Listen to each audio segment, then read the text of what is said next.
All right, tell us a little bit about who you are. I am Ray Figueroa. I'm the head trainer here at ACES Bedbugs in Canton, Georgia. My background started with law enforcement. I currently am still a law enforcement officer and a canine handler. Started training dogs approximately 7 years ago. Went through a trainer's course and have trained all the police dogs in my police department and some of the local police departments as well. Okay, so what do you look for when you start looking for an ACES dog? For me, for an ACES dog, for an ACES lab, when I first got into this business, one thing I noticed is that there was a lot of lower drive, food-driven dogs, which they have a tendency to work. Don't misunderstand me, they do work. But I thought that the best way to get this business even going better is by bringing a high caliber, high drive ACES lab.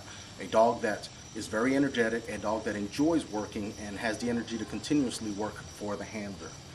For the most part, we pick what's considered high ball drive and high hunt drive dogs. We want a dog that is going to work for a toy. Normally it's going to be some type of tennis ball or any kind of plastic ball, and they have a high energy, high hunt drive, meaning they're going to hunt and hunt and hunt and search and search and search until they find what it is that they're taught to find or don't find what they're taught to find. Okay, and so once you get an ACES lab, when does the training begin right away? Do you tend to get younger pups and raise them, or? For the most part, we never take any dogs that are under at least a year old. We don't want to spend the time developing dogs from puppyhood.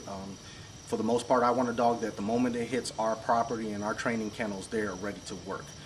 From that point on, from day one, we immediately start imprinting them with the odors of bed bugs and teaching them what it is that we require of them for them to sit when they smell bed bugs, and it will be rewarded. The time frame for training is usually going to take, with a super high drive dogs, the ones that we use here at ACES, are going to be no less than a month and no more than 2 months. Okay, and then do you pair these up with a handler, or does a handler come and kind of choose their own dog? How does that tend to work? For the most part, handlers will choose their own dogs, and once they choose their dog, because our dogs are so high drive, the dogs tend to connect with just about any handler that comes here.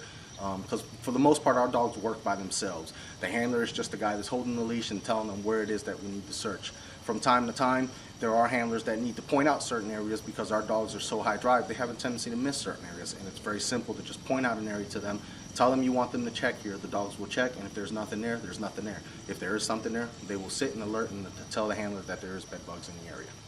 So what would a handler expect? Let's say that a handler found us online, picked out an ACES lab, and then came for the training. What would they expect to find? Here we do at least a 5 to 7 day handler class, depending on how well the handler picks up on the handling skills. For the most part, we begin the first day with a PowerPoint where I explain the whole canine world to a new handler. Many of our new handlers have no experience whatsoever handling dogs or understanding where these dogs come from. I will teach a handler from the basics of police canines all the way up to detection canines with ACES. As everyone well knows, these dogs first originated in Germany and in Holland for their ability to want to search. And as time and years went by, we started to realize that these dogs do really good for detection work in anything from cancer dogs to termite dogs to bedbug dogs. And from that point on, I'd like the handler to understand the history of why these dogs do this all the way to the point of where we are at this moment.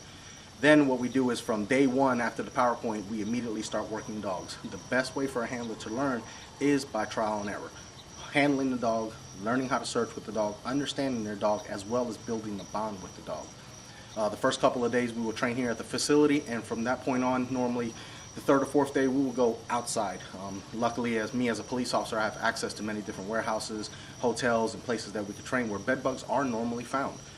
And from that point on, I will teach the handlers how to search hotel rooms, how to search beds, how to search office buildings, how to search warehouses. And we take them to different areas so that they get the experience of actually being out in the real world and searching for bed bugs, not just confined to one specific training area. So even though the dogs are high drive and are basically searching on their own, the handler still has to have experience in different environments in order to do it effectively. That's correct. For the fact of, I can teach a handler everything they need to know here at the facility, but I'd also like to take them out to different areas so that they do get that experience, that when they see a new hotel room or when they do see a office a building, how would they start the search? What is the most productive way of searching these areas? Once you get into a warehouse and you're talking about a 10,000 square foot warehouse, you know, what is the most productive way to work this warehouse without wearing the dog out or without wearing a handler out?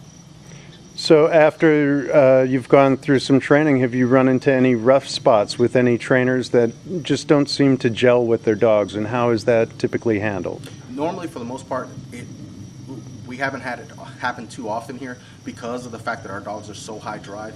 ACES labs tend to work by themselves, and for the most part, I teach handlers just release the dog, give him the command, and tell him to go and let him do what he's supposed to do. They're trained to search, they will search. We have had handlers that have had a problem connecting with the dog. For the most part, that's nothing more than a bonding issue. As time goes along and when the handler gets back with the dog, I've received many phone calls from other handlers who say, my dog won't leave my side now. It's just a bonding issue. It's a thing that the new handler, new dog, they don't know each other, but as time goes along, that relationship is built and just the team molds together and becomes an effective searching team. So what kind of follow-up service does ACES offer for the ACES lab? Here at ACES Lab, what we do offer is, first thing is, once a handler leaves at the end of the week, they all have my personal cell phone number, and they can call me 24 hours, 7 days a week. Even if I don't answer, I will return their phone calls. Because of the fact that my name and ACES is on these labs, it's very important that my name and the company name is always kept at a high standard. So any issues, any rough spots that ever arise with the handlers, they can call me 24 hours a day, 7 days a week, or they can call one of my assistant trainers and we will always assist them. Is there follow-up training and any kind of renewal training? There is. All the handlers with their contract do get a 1-year recertification training where they can come back at least once a year and train with us for another week, preferably during the time of another handler class going on, where they can come here, freshen up on their handling skills. They can allow me and my assistant trainers to look at maybe certain bad habits they might have developed or good habits they might have developed and help them with those issues.